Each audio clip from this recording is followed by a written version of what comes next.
Are we live? Well, you know what they say, Nicholas. No cuts, no butts, no coconuts. Oh.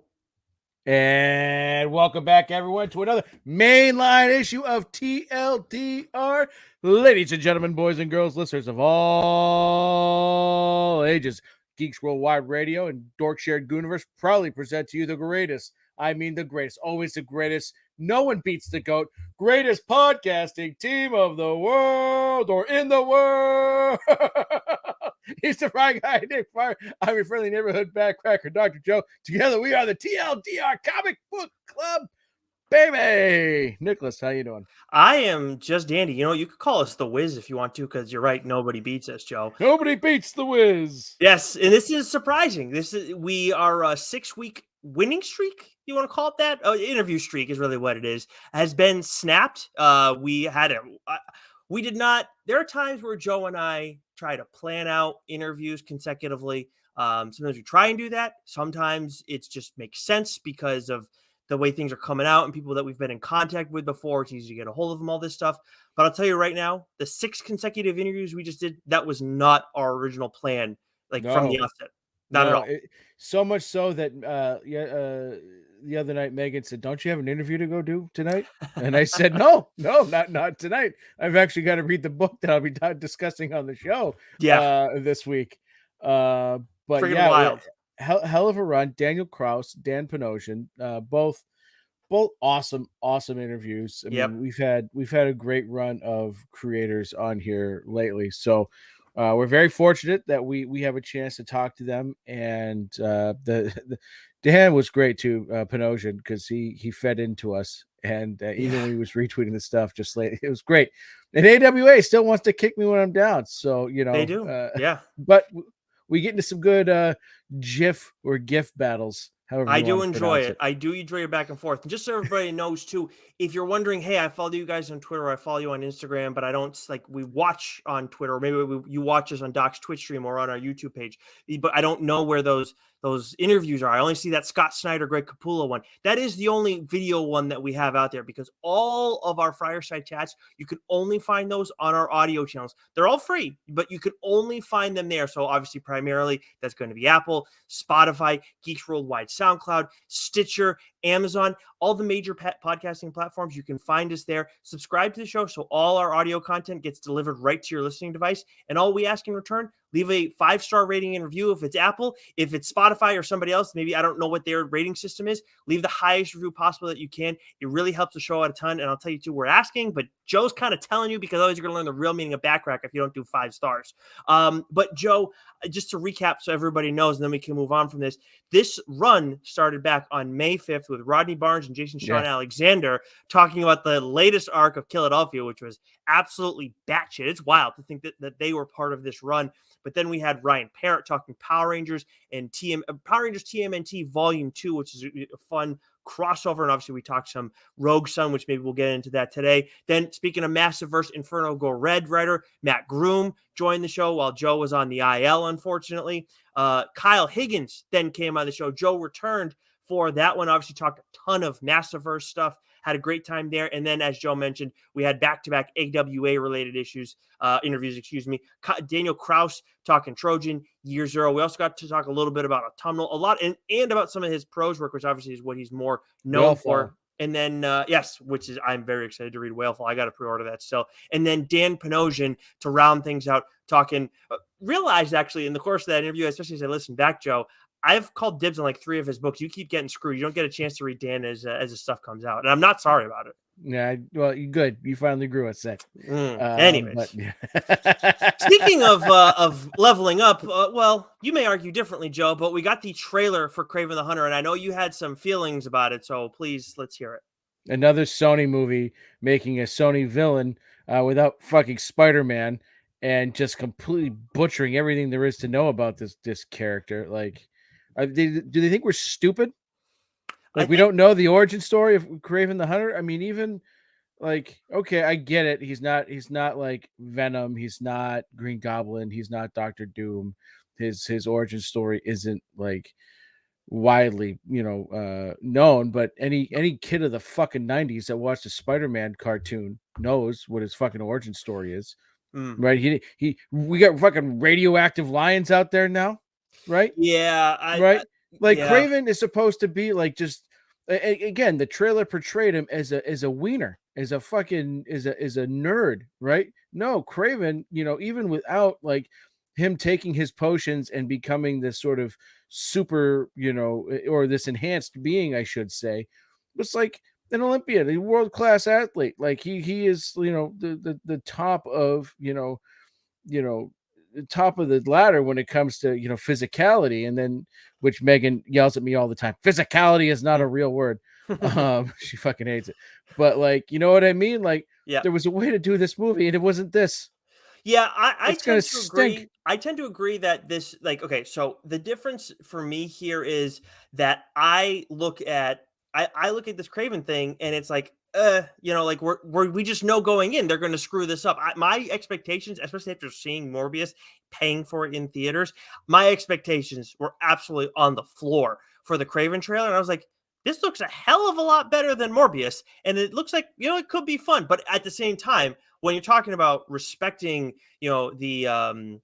the source material, no, I agree with you 100%. Like, you're Craven the Hunter is getting his own movie. Oh, are we going to make him a villain? I'd be down for that if he's a villain and he gets his own movie. No, of course they're not going to do that. So they don't do No. that. As soon as they don't do that, it's like, okay, well then, to me, I'm willing to like let more stuff go. But yes, like, he's more like, his origin story is related to a witch doctor not getting powers from a lion, and he doesn't hunt down humans. He's a big game hunter. He hunts down animals. Like, now he can like telepathically communicate with animals. So I agree with you that when it comes to the source material, no respect whatsoever. But from the visuals, like when we were talking about it in the group chat, Wes brought up, like, if this isn't a Spider-Man movie, like Spider-Man universe related movie, this actually looks pretty interesting. So on that, like, I'm like, okay, like I may actually kind of like this, but I agree with you on your larger, like, from a comic book fan standpoint, no respect.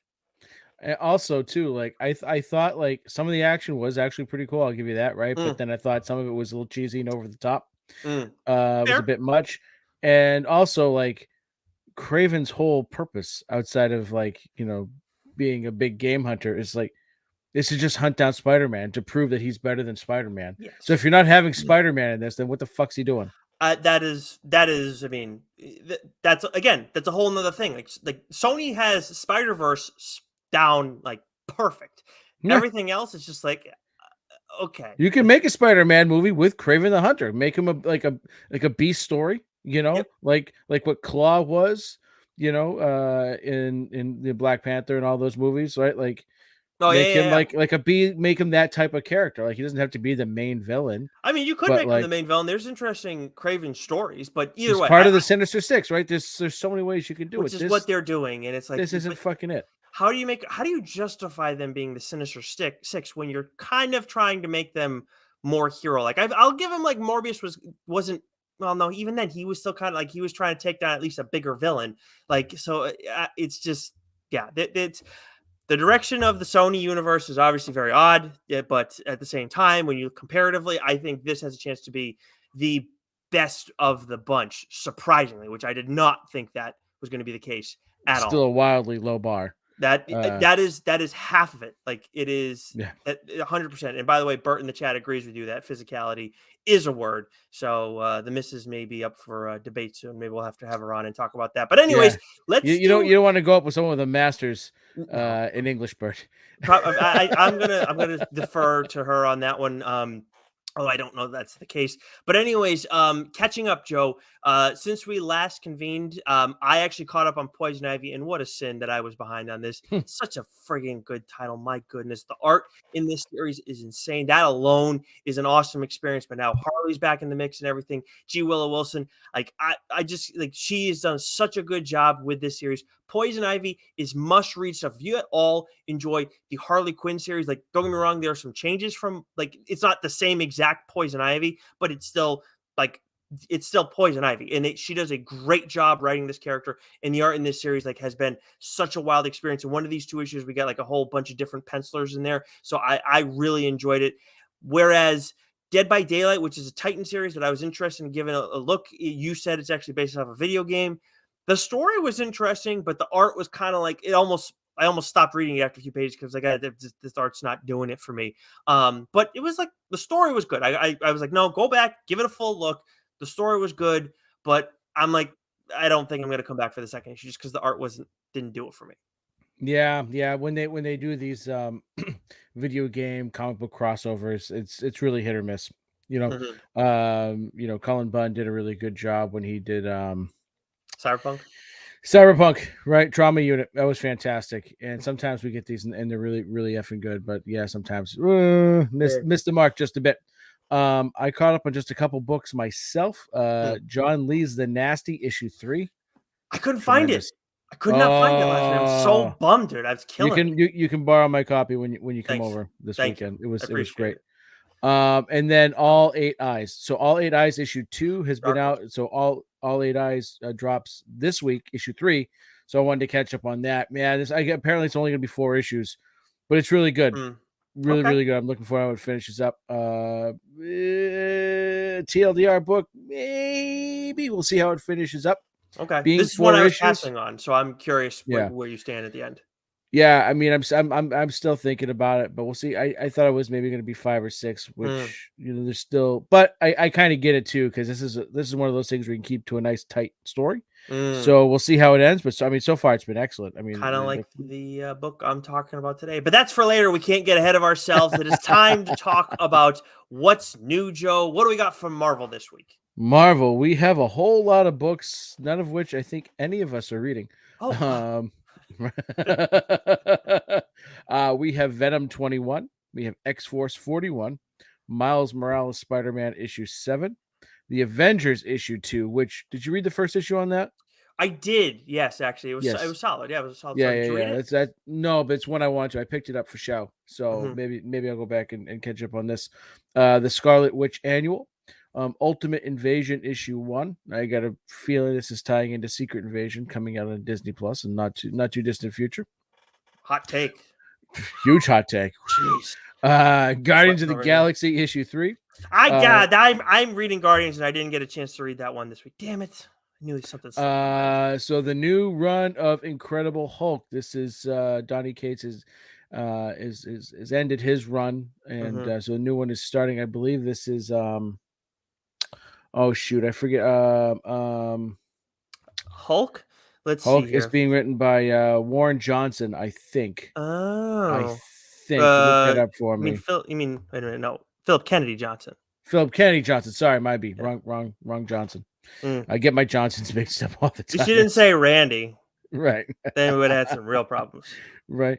Edge of the Spider-Verse issue 3, Hallows Eve issue 3, Betsy Braddock, Captain Marvel issue 5, New Mutants Lethal Legion issue 4, Cult of Carnage Misery issue 2, Bloodline Daughter of Blade issue 5. This is one where I picked up the first couple issues thinking it'd be interesting. I just haven't read them yet, so eventually I'll get there. Okay. Hellcat issue 4, I Am, You Are, We All Are Iron Man issue 4. And then Rodney Barnes is back, baby, with The Mandalorian season 2 issue 1. Yes, sir. Loving that stuff. I thought I was gonna say, I'm Blade. I can't wait for the Blade. Like he's getting his own title. We've talked about it a couple times, but I think that's not ever coming out. No, not the movie, the comic. There's one next month, I believe. I'm very excited to get some mainline Blade. But let's move over to Image. We got Saga 65 out this week. I Hate Fairyland issue 6. Have you? So this is Scotty Young joint. Have you at all read any of this? Because I know this is supposed to be this is the second go around or something like that. Yeah, I've been collecting them, but I still need to go back and read the original I Hate Fairyland. Okay, right? So, I need to because I would like to read this. So either get on it or I'm not gonna wait anymore. We'll fucking figure it out. Don't get your fucking Uggies in a bunch. Time Before Time, which of course you are reading by a friend of the show, Declan Shalvey. Kaya issue 9, Dead Romans issue 4, which you and I are both out on. The Last Barbarians issue 5, Terror issue 3. Then Tales of Suspense issue 1, which was 2 I just want to touch on this. This has 2 titles in it, 2 shorter stories. I'm assuming it's like an anthology kind of thing, or maybe just a series of short stories. But I tried reading it, Joe, because like the first story had like a little like info page, like summary of like the setting we're walking into, and it was really cool. But I had the toughest time. The way the art and the lettering flowed together, I was like, It's weird. I have okay, yeah, I Yeah. had no idea what was going on. So Yeah. I that said, no, this is so not then for I me. just didn't even go for the second story because it's like this is like it seems cool, and then it just kind of seemed like the first page seemed to be in line with what we were promised, and then everything else was like I have no Yeah. clue what's going There on. I was think the something. Yeah. yeah, so it was unfortunate, but I did give it a shot. But we have a few other Image titles that we were a little higher on that we wanted to talk about this week. Where would you like to begin? Let's start with Wild's End because I want to hear what you thought about this. Yeah, so this was another one where if you guys look on League of Comic Geeks, where we usually get our like just for laying things out and everything for our show notes, this was not listed there, but this is in our review copies. I made sure that there are other people out there reviewing it, so we're not like something didn't get lost in the mix. So it seems like we're fine. What was weird about this one, Joe, is when I looked at the summary of it when I had looked it up, it was like where I don't remember where I saw it. It was like I feel like the summary, the synopsis for this kind of spoils the ending of the first issue. So keep that in mind. Like if you're in, like I would look at the art a little bit. Maybe don't try and look at the summary. It's kind of hard Or when you're like, don't look at the art.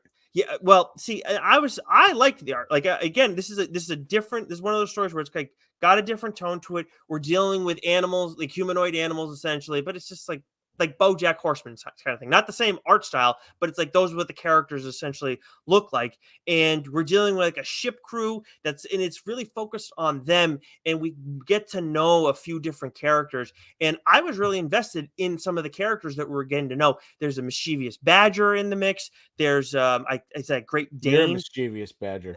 Thank you. And I believe you got a Great Dane in the mix. Like those are the 2 kind of pivotal characters. And then there's this other larger story that again I don't want to touch on it because I feel like it kind of like spoils the end of the whole thing. You don't see it coming till the end of the issue, so it's kind of odd that it was part of like the marketing and everything. Any Um, birds or raccoons for Goo to kill in this uh, story? I don't think I don't think I saw any birds. Definitely no raccoons. But I read this and I was like, huh. Okay, like this is a change of pace thing. I enjoyed this. Like maybe I wouldn't have given it a look if we didn't have review copies, but we do have the benefit of it. So I liked it. I'll give it a second look for the Yeah, second issue.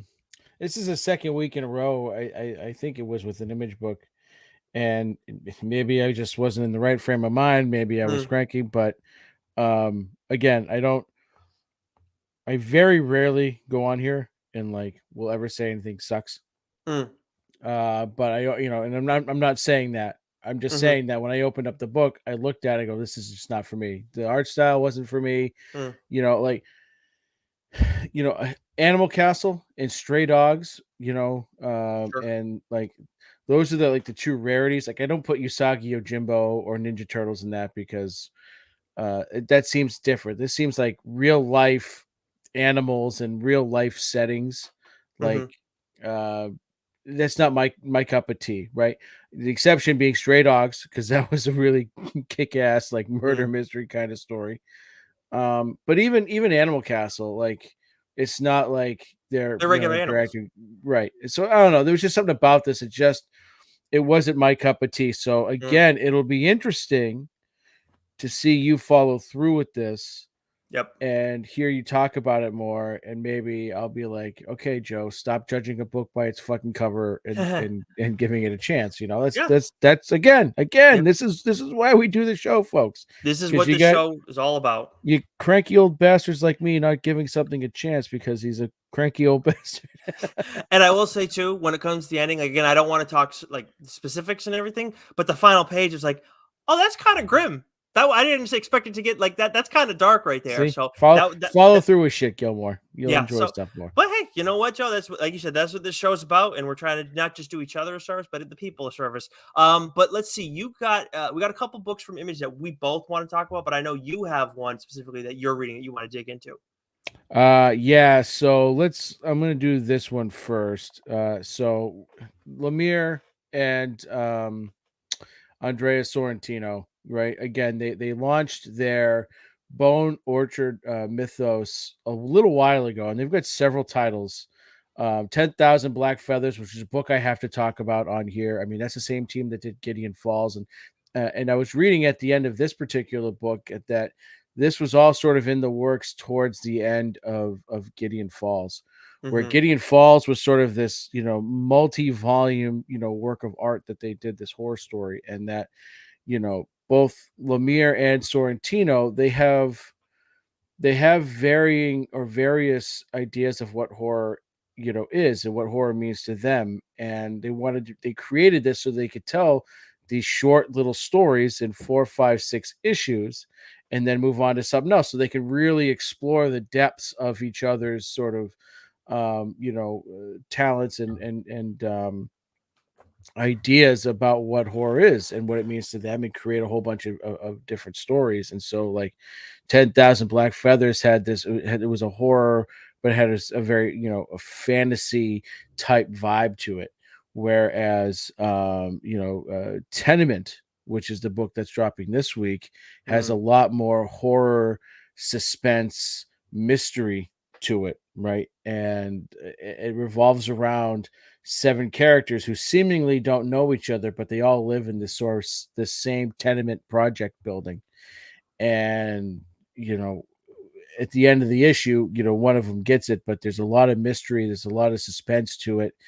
And they both talked about what horror sort of means to them. And Lemire's like, or Sorrentino's talking about it. He says, horror to Lemire is more suspense. It's more, character building, the stuff that Lemire is really good at. Whereas Andre he's a little more abstract with it, a little more macabre with it. But those two just work really well with each other. So you get Sorrentino's like brilliant abstract art design in this. You get Lemire's great storytelling, and this has the really great mystery element to it that I'm very excited to continue to read.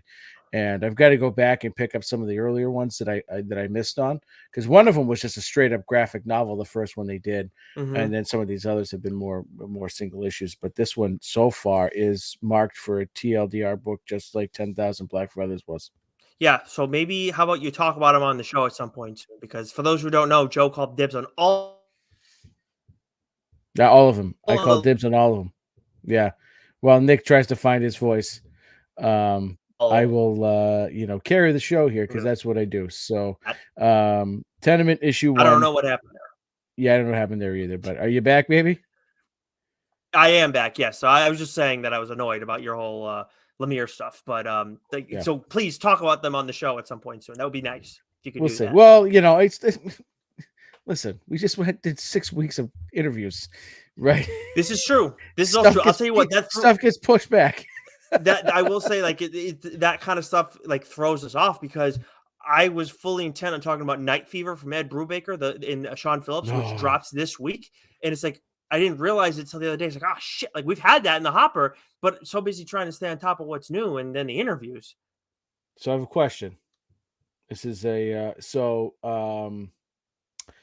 is this part of that series No, with the detective there? Okay. no. This is the whole thing, and I plan on reading this for next week. I Okay, would because have I was done. gonna say, because since I've already read one of those books, the rest of them are fair game, right? Yep, I can read them. 100%. No, you can read all the Reckless books that are out, whether it's 4 or 5 or whatever, but read all of them. This one looks tremendous, by the way. I can't wait for you to read this, because this is a book I can't wait to read. I was listening to him talk about it, Joe, and he said this is like might be his darkest stuff that he's done. I was like, Yeah. oh man, I love Love it. Brubaker and Phillips, man. They're so fucking good.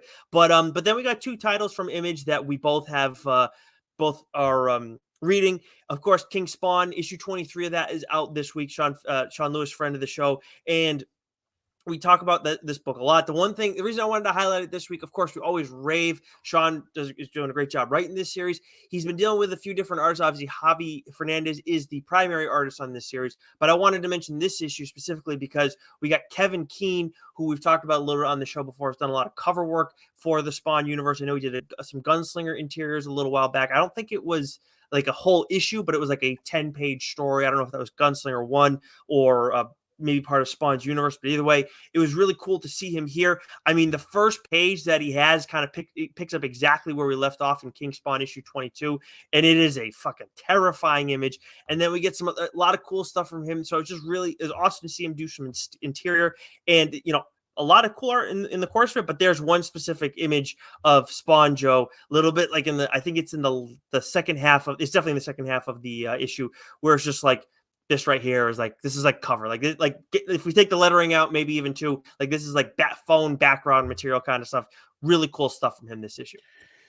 The girl and the cop there. Yeah. The names, is it Chloe? What's her name? Well, Jesus, the cop is Burke, and then Burke. the girl is Yoko. Yoko. Sorry, there's a scene there between Yoko and Burke that Yeah. absolutely blew my mind.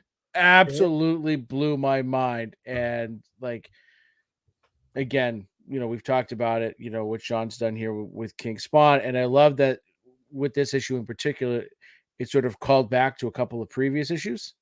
And Yeah. going back to Psalms 130, all that stuff, like excellent stuff. But for me, it was that series of panels between Yoko and Burke, where you had some flashback stuff that I just thought that Keane absolutely nailed it, and Sean nailed with the storytelling. It was just Yeah. another brilliant issue. Couldn't agree with you more. That was from a story standpoint, that was definitely some of the best stuff, the Sam Burke stuff. And then also we have Rogue Sun issue 13 from aforementioned friend of the show, Ryan Parrott. And I mean, we're like broken records here with this book, Joe, but Rogue Sun 13, best issue of the series? Yeah, go fucking buy it. What are you waiting for? Go grab the volumes. Any way you can, catch up. It's just, Yeah. this is a book to read. This is something that anyone should read. This is an indie comic book dream. It's you've got flawed characters. You've got shenanigans afoot. You've got good versus evil, but you've got evil versus Yeah. evil, right? Maybe. It's good.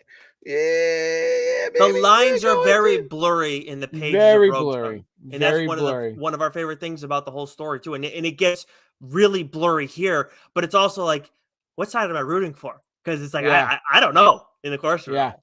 And That's so then great though. each issue always takes a fucking turn that you don't Yeah, see coming, and it's yeah, great. So this is an indie superhero story. This is an indie comic period that is 100% worth your time.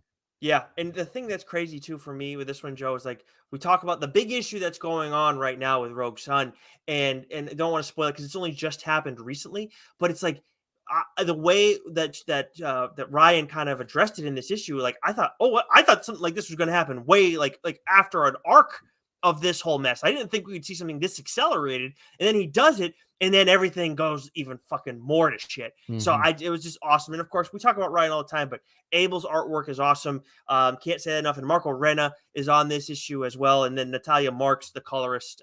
Just some really cool stuff. Rogue Sun is, again, we talk like, it's one of the best comics out there, period, not just at Image. All right. Bingo, bango, baby. Speaking of companies that we really enjoy their stuff, Joe, we got a title from AWA that, of course, we got to dig in on. Yeah, this has been a fun one. I wish it had been one more issue, Hmm. just because I love Mike Diodato's action Mm. sequences. I would have loved another book of just fucking all out action, because that's all this book has been. And there was some great, Red Zone issue 4, Yes. the final issue drops this week from AWA Studios, written by Cullen Bunn with art by Mike Diodato Jr. And it's been high octane right from the beginning. And there's been some answers that we've wanted that we got, and there were some answers that, or some things that I feel like we saw coming. But even though we kind of saw it coming, I'm glad that it happened. Mm-hmm. 'Cause it was just a great way to end this. And I think what's great about it is that it leaves open for another run. It leaves it open for another arc, Mm-hmm. which I hope, AWA, if you're listening, Mm-hmm. Axel, please tell Colin to get cracking on this, no pun intended, as soon as Mm-hmm. possible, because I thought it was great. It was an absolute excellent series. It was a great ending. I love a good spy thriller. Like I said at the start, I love Diodato's art in this. It's just been just like in Absolution. Like, the art is cinematic, it is fast paced, it is badass, and I just loved everything about it. Now, you got a chance to read it, right, Nicholas? Oh yeah. Oh yeah. Yeah. Was it me, or did one of the villains kind of have that Brian Cox Succession look to him? Yes, Yeah, 100%. That's his name. Okay, yes, I was like, yeah, it's the guy from Succession, which I don't watch, but yeah, 100% had that look, yeah, and I agree with you too. And as I'm reading this too, well, we've talked about it with Mike Deodato's art. He just the way he does panels is like unlike anybody else in comics, and the motion that he creates in using a panel, it is remarkable. Like we see motion in art, sure, but he does have that, but then he also utilizes the panel in a way that is so it's cinematic. It's not just like a TV show. It is like it's straight out of a movie. It is wild. yeah. And I'm reading this as you're going back through it all, Joe. I'm like, this has like this. If it gets optioned, obviously they're gonna like either way is great, but it makes more sense for this to be a movie. And then, like you said, like there could be multiple things of this in this world, and I would love to see a Red Zone 2 or maybe something else with some of these characters. It's really cool. Most def. But Yeah. yeah, if you haven't been reading it, go grab it. The trade will be coming out in a month or so. Definitely worth it. Yeah, absolutely. All right, let's fly through some of these other ones so we can get to our you can start getting to the mainline stuff. I know we have at least one more book or two that we wanted to touch on. So from Boom, Mighty Morphin Power Rangers issue 109 from friend of the show, Misty Flores, some awesome stuff there. The Vampire Slayer issue 15, Wild's End issue 1. So maybe one of us has to get on top of that one. From Dark Horse All Eight Eyes, you mentioned that earlier. The third issue of that is out this week. IDW Godzilla Here Be the Dragons issue 1. Skybound, we got Arcade Kings issue 2. The Walking Dead Deluxe 65. From Titan, this will be interesting to check out. Heat Seeker, a Gun Honey series issue 1. From Dynamite, we got Disney Villains Scar issue 3 and Victory issue 1. From Aftershock, we got Chicken Devils issue 4. And then, Joe, we round things out with DC this week. So we got Batman, Superman, World's Finest, issue 16, Wonder Woman 800, Titans, issue 2, Catwoman 56, Batgirl 19, Superboy, Man of Tomorrow, issue 3, Black Adam, issue 12, White Knight Presents Generation Joker, issue 2, Cyborg 2, The Vigil 2, and then there are two books that we wanted to touch on. Where do you want to go first? Let's see. Let's start with Superman. Okay, lay it on me. So I've said this right from the beginning. Like Joshua Williamson, his run at DC has been absolutely fantastic. It started with Robin, which I loved, and then as you'll find out even more in a few moments here, my love of Superman knows no bounds. But Mm. he's done this series a real great service since taking over, and I've said it from the start that his best work has been with the villains, Banshee, and not Banshee, Silver Banshee and Parasite, like just great stuff. And then the role that Lex Luthor is playing in this series as sort of he's working with Superman, much to Superman's reluctance. You know, Lex Luthor is, while in prison, still trying to create this organization, this Superman Corps to better Metropolis, better save the world. And the things that have been unfolding over the past several issues have been great with the bad guys in the background. And then the thing that happens at the end of this issue, I never ever would have seen coming, and was such great suspense, and the way it was set up and the way it was drawn out, um absolutely excellent. Hmm. So much so that again, I might have to talk about my third Superman book on this show. Wow. For my fourth Superman book on this show, at some point. That's how this series is shaping up. It's a little tease for what's to come momentarily. Ah, well, they can see if Um, they're watching. They can see. See, this is true. they Or if can. they're on the audio channel, they can also have seen when they clicked on the episode. But anyways, but yes, so and of course, this is one where you told me get on it. Don't wait. I'm giving you a chance. I'm not calling dibs, and that is on me. So I'm excited to hear about this. I got to catch up on a bunch of this Superman stuff. But what I don't have to catch up on is Nightwing issue 105 of that is out this week. And again, where we got this crazy visual experience from Bruno Redondo a while back. And of course, Tom Taylor, writer on the series, we rave about all the time. But we got this amazing visual experience where it was a panelist issue. And I can't remember what number it was, Joe. It was somewhere in the late 80s. I want to say it was like 87, but it was so cool. And it was like its own self contained story. We get another like unique visual experience and I absolutely loved it. And this one, I had no idea it was coming. And maybe that's just because, I hadn't been checking Taylor's Twitter. Did you know it was coming? I it hit me once I started reading it. I said, "Oh yeah, that's right. I Hmm. saw this Ah, several weeks ago." That they were doing this style, but it's from the point of view of Nightwing, yes, an which is an entire awesome issue. concept. Yeah, An entire issue of Nightwing's POV. I don't know, like, if that's what. Oh, geez, wow, you are 5 years old. I swear to God, who's the I am. child in that household? But Oh anyways, me. I was like, and they kind of like allude to that with the cover too. But I don't know if we've ever seen. I'm sure there's been other people that have done it in comics. I don't know, but either way, it was so cool. Like, to see that for an entire issue, and also to be caught off guard with it too. So maybe we were ruining a surprise for some people here. But Tom Taylor's been talking about a ton. I guess my head was buried in the sand. But this one, while it is moving the larger, like, Nightwing story forward and things that are going on in Bloodhaven and everything. So it's not like the other one that was self-contained. That said, I still feel like the average person, like, who's like, oh, I don't I pick up comics here and there, but I'm not like reading Nightwing. I still feel like this is something that's worth your time to pick up, just for the unique visual experience, to see like how much the creativity that's going on within the pages of Nightwing, because it's been real, like, this kind of stuff, man, is what I'm going to remember from this Nightwing run. Not just how well Taylor wrote it, but it's like they did some really interesting creative stuff that I'm not seeing anybody else do in comics right now. Yeah, that's been fun. It's been real fun. You can tell they're having fun with it, and Yeah. I love that they're kind of going out of the box with some of this stuff. First, the panelist issue. This, it's been That's where I tremendous. thought So you'd laugh when I'm bringing up panelist, because it sounds close to pantsless or something like that. But no, no, no, no, no, no, no, no, no. I'm a child. I went there. Anyways, anyways, all right. What do you got for anyways, me? It's time for some what do mainline we? shit. What a segue. What a fucking segue that was. So today, issue 81, main line. I am talking this week Superman Unchained, part of the New 52 from DC Comics, written by Scott Snyder with several artists on this book.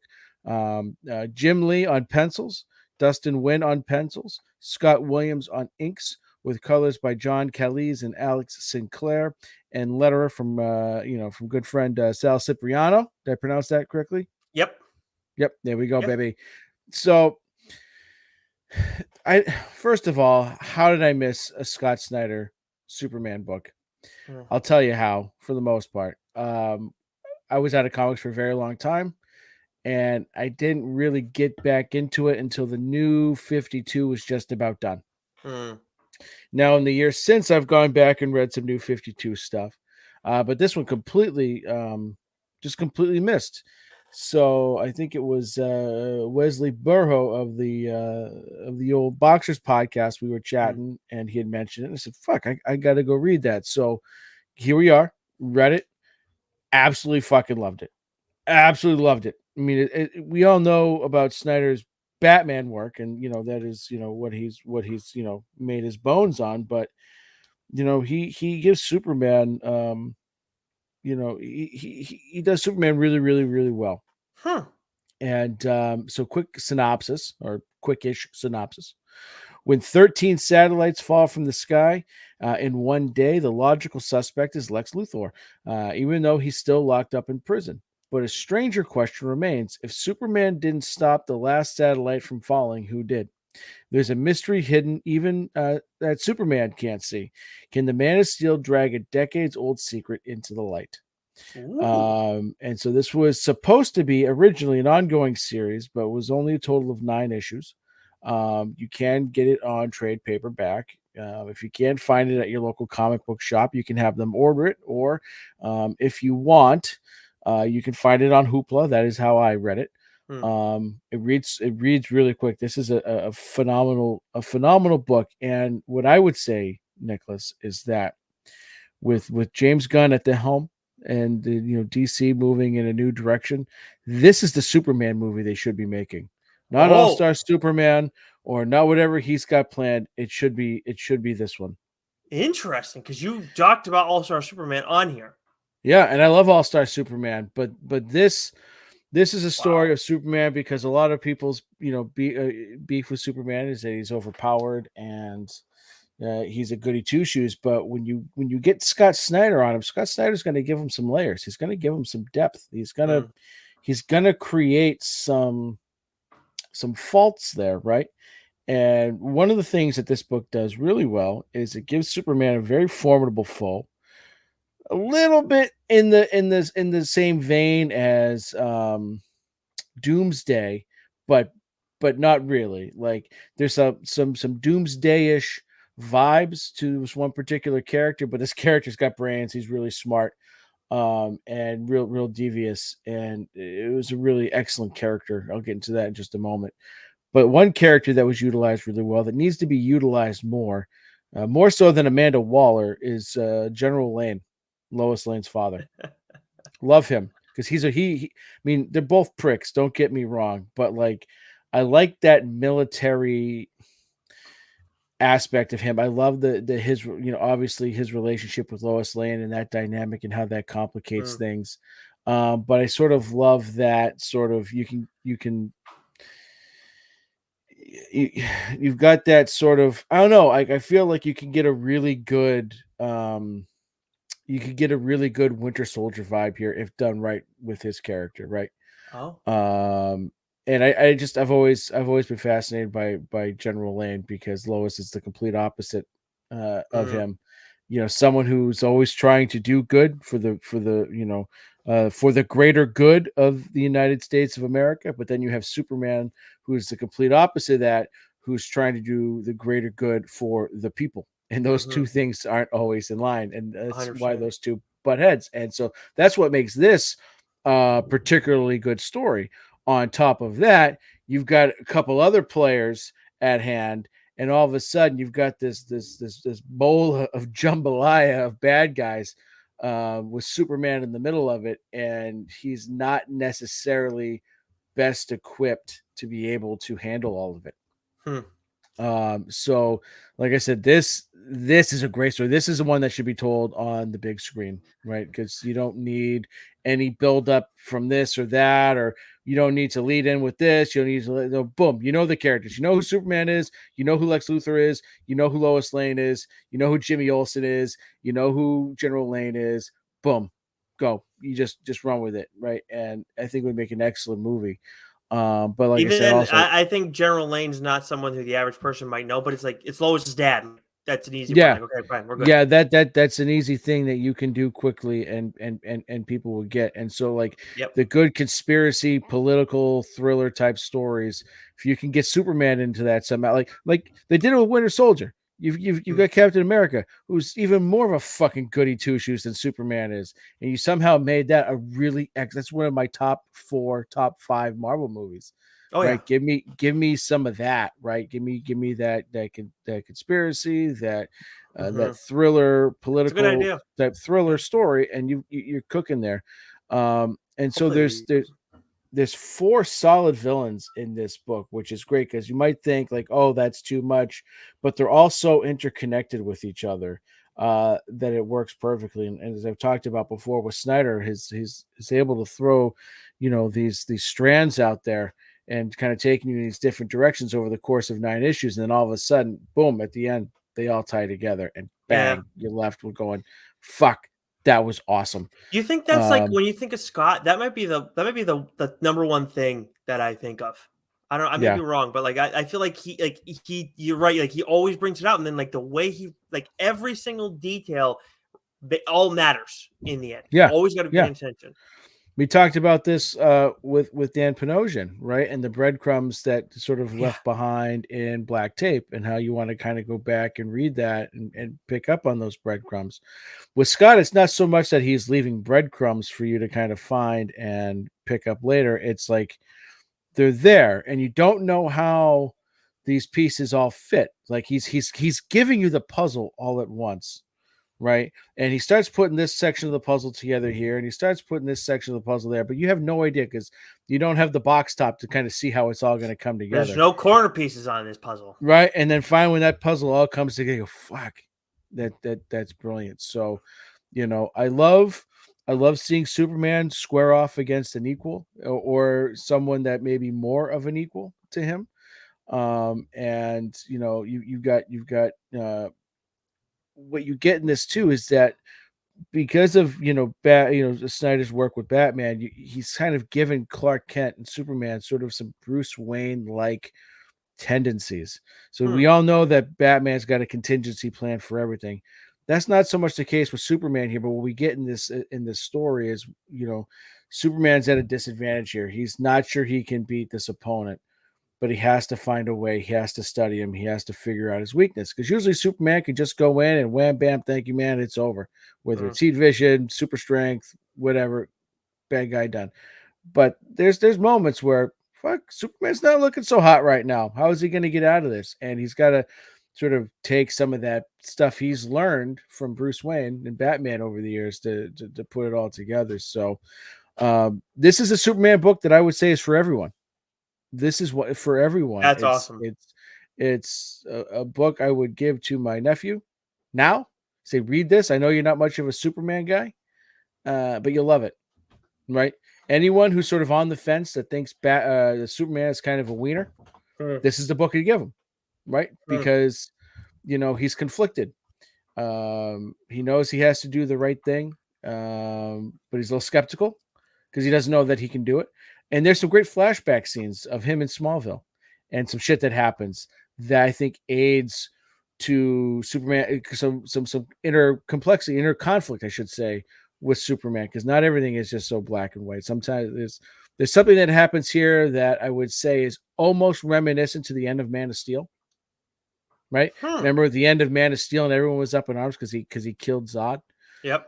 That was an intent thing. That was an on purpose thing. That was, and I'd never had a problem with it, because the way I always thought of that, the ending to that movie was Superman. Like, there is conflict there. Like, how do you go from thinking you're just a normal kid to then all of a sudden having all of these powers? It's like a professional athlete going from having nothing to then having everything. There's a Hmm. learning process there, and how they have to deal with that. Same thing with Superman. Like, he killed Zod. He's got to learn from that. He's either going to continue down that path, or he's never going to kill any, right? So I never had a problem with that.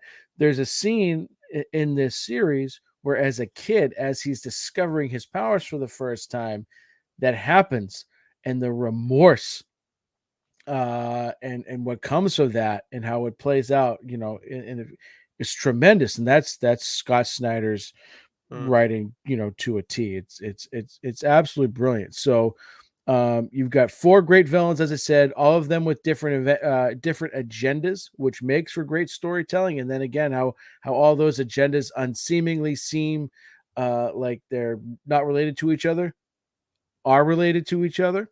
Hmm. So you've got that, and then the characters, as I mentioned before: Superman, Lois Lane, Jimmy Olsen, General Lane, Lex Luthor, and then two characters. One is more of a group, Ascension, very mysterious. Hmm. They are at the beginning of the story. They are sort of written off as being, oh, they're not big enough to do something like this, and then you find out like what they're all about, and it gets really great. And then this character Wraith, which is an excellent, that is Superman's, like, that's the character that oh shit, I don't know if Superman's going to make it out of this. Okay. So overall, excellent story. Again, if you're not a Superman person, or it's like, read it. I can't believe it took me so long to read this. I am unapologetically a Superman guy, and I put this up there as one of my favorite books. Sounds outstanding. You Yeah. sold me on this like so well. This is I could not be more in. Like, I was interested in the other Superman books you've talked about, but this one I'm like, oh, this is it. This jumps the line. And I gotta say too, like when you bring up Ascension, as you're talking about, just that little bit you said, I'm like, Scott loves his fucking like his groups like lingering in the shadows that people Oh, like. and they've got this cool look to them too, because they all sort of wear like these digital masks that look like old school, like I can't remember the historical figure that they're based off of, but it almost just kind of looks like, to me, like an old school Roman, like Julius Caesar type Ooh, digital mat, and they all look the that's same, cool. which is a wild aesthetic. And Jim Lee's art, I mean, I love Jim Lee. I've loved Jim Lee since I was a kid. To me, like, that is the quintessential, like, jacked up superhero look. Now, 100%. but now Dan Moore, I think, is sort of taking that helm. You know, Dan Moore is um, the one right now. 100%. yeah. But Couldn't like agree. Jim Like Lee will always have a spot in my heart for his stuff he did. Especially with X-Men in the '90s and all that. He's the best. Yep. Yeah, definitely. Like Jim, that was Jim Lee's era, and now we're in the Dan Mora era for sure. I mean, there's obviously plenty of other great artists out there, but those are definitely like it's not often like you run across one where it's like this is that dude or that chick. Like that's but yeah, that's Yeah. I agree. Yeah, so I am all in on Superman Unchained. It friggin' sounds outstanding. All right, so time for me to get to my books. So everybody knows Joe's rule. Boom, number one, you got to read it, except when Friar calls dibs, and I just had to fuck him over. So I did that with Harrower, and this you talk Didn't about even like have a chance. Didn't even nope. have a chance on this Another one. one. This is another one, just like the last book that I talked about, Where Monsters Lie, which is of course a Dark Horse series. That was the last book I talked about. That was from issue 80, which is also our latest trade edition as well. And dude, I'm telling you, I read the same kind of thing. I read this and I was like, this is fucking awesome. This is so damn good. And I'm not even gonna wait till the end to say this. If this doesn't get turned into a movie, I'm gonna be pissed. Like I'm like I can understand like seeing the potential for maybe making this a show or maybe making it a limited series, and that's fine. Like if you do that, but like this needs to get made into something besides a comic. And look, don't get me wrong, like Joe and I, like all we need is the comic, and that's cool. It's my preferred medium. It's gonna be that. I think going like it's been that way for a long time, and I like but at the same time, I want comic book writers and artists to get their things turned into shows and movies because it's more money in their pocket. And then their stories become even larger and all these different things. So that's kind of why we like to touch on that as much as we do. And of course, I do a movie podcast and Joe does a show podcast. But when it comes to the Harrower, 4 issues wrapped up in May, this could like take like we could get another story like if like another like arc whatever another story in this world, but honestly this is another thing though, that I just can't save for the end. I kind of don't want to see another story. Like I want it to be just this and that's it because to me it is that fucking good where it's like this is perfect as it is. You could absolutely do more and boom would almost stupid not to, but it's like this is just so perfect. Let's just keep it right here. But knowing that, hey, like thinking if this is going to get turned into a movie, I'd rather see them make more comics and then get it turned into a movie. So that way, like the movie makers can't go and screw up like a second story of this. Now the creators, the writer Justin Jordan, the artist who also did both the line work and the colors, Brown Ravel, and then the letterer is Pat Brusso. All 4 issues, they all each were in on all 4 issues. And I like so let me get to the synopsis because I've obviously been raving about this so much already. So there's nothing to fear in the quaint town of Barlow, New York, except that is for the Harrower. The children wish this boogeyman was just an urban legend, but this purveyor of puritanical vengeance against the unrighteous is very real, and there's no escape because the Harrower seems unkillable and spans generations, always returning.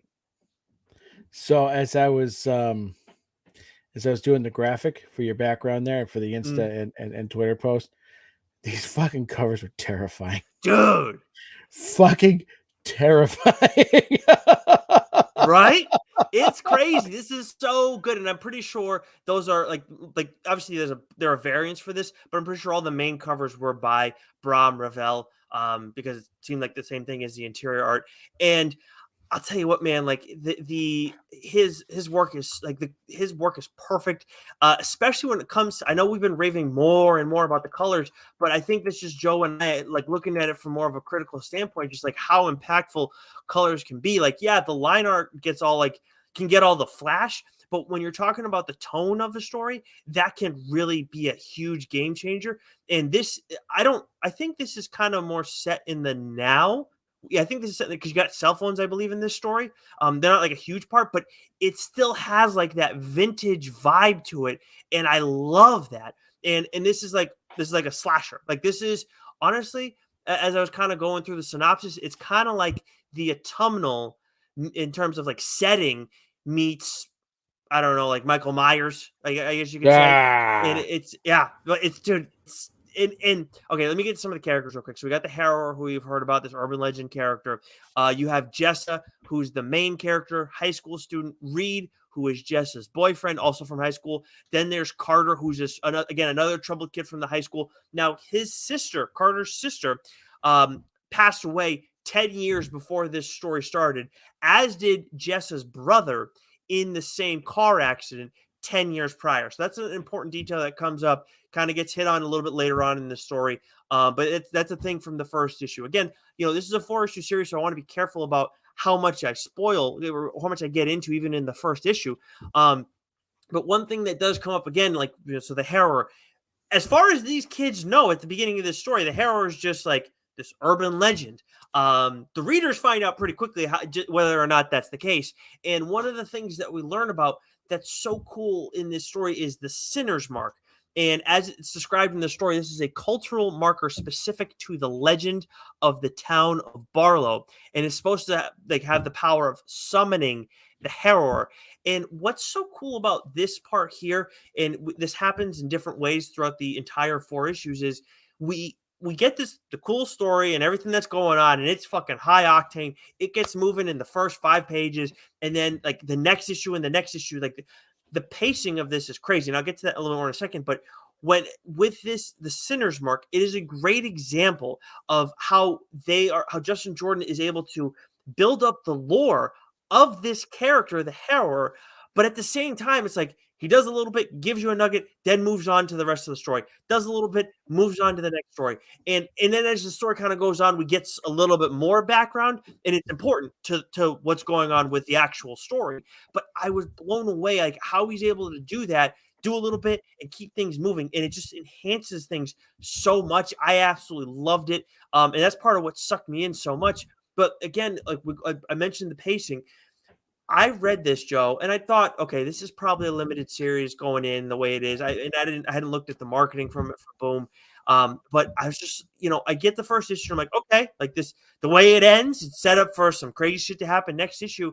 And I was expecting it, like this started out at like, from a pacing standpoint, started out at probably like, I want to say like an 8. Like it was a great issue, great first issue. From a pacing specific standpoint, it was like an 8. By the next issue, it was an 11. I was expecting like a 9, and then it's an 11, and then the next one is like a 12, and then we get to the last one, and like everything kind of gets finishes up and whatnot, and so it's like holy shit, what the fuck? Like I didn't expect it to get this crazy in the second issue. So and to me, we talk about a ton. Like the first issue is the one you hear in comics that is so important.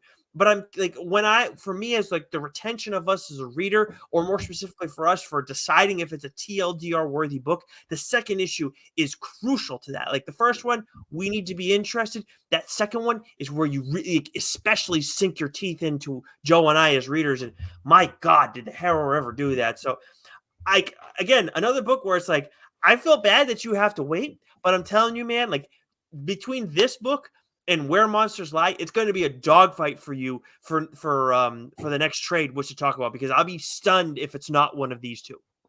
Top 5 horror book. It is top definitely 10. It is definitely a top 10 in my book. Like this one, in Where Monsters Lie is more comedic, but it's still horror. Like it's so fucking good. Like that probably like be in the conversation, but it's like this. I don't know which one I like more. That's the problem. Like they're both so fucking good, but this to me feels more horror, less comedy. Definitely less comedy than Where Monsters Lie. I think what we should do too is we should you and I should put together a list, or combine, like make a list of what we think are the top 20 horror books. Share that with the Dork Boys, and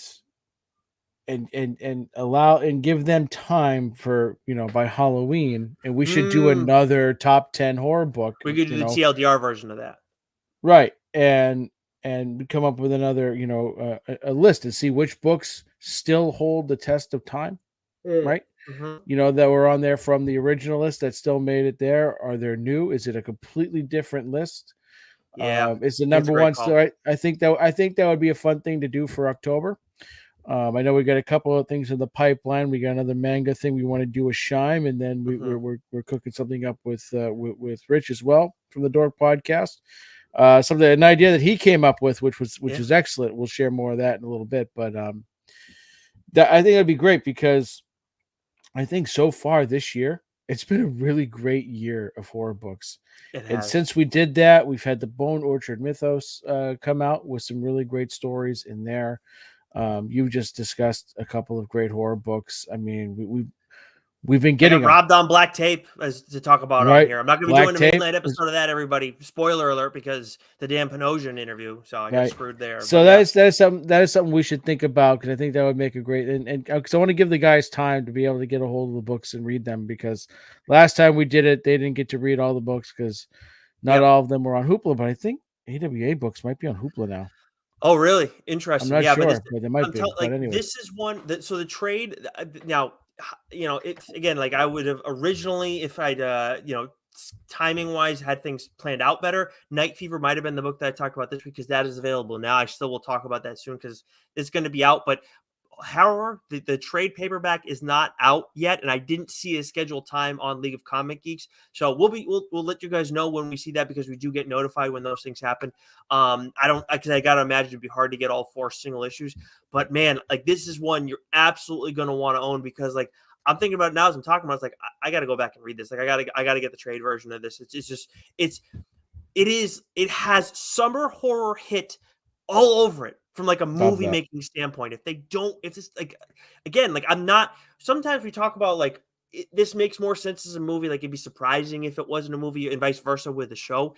This is one, like, it's not just like it could be both, but it's like, if I feel like I'm going to be fucking crazy if they don't make this into a movie. Like that's how I feel at this point. So I cannot wait to hear you read this, because I think you'll like this more than Where Monsters Lie. But I mean, again, it's not fair to compare the two. They're both such fucking kick-ass, but you're going to love this one.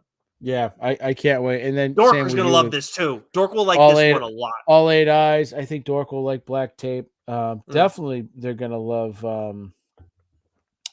what was the last I don't know. Well, I talked about Grendel, Kentucky. I'm trying to think of.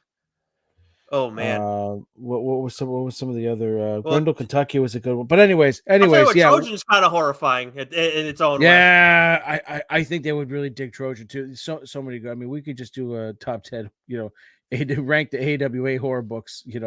And have a great episode on that. But that is a different topic for a different day. This week, Superman Unchained from DC Comics, Harrower from Boom Studios, a little, going from one of the big 2 to one of the indie books. I love that we had a nice mix there, and solid issue, Nicholas.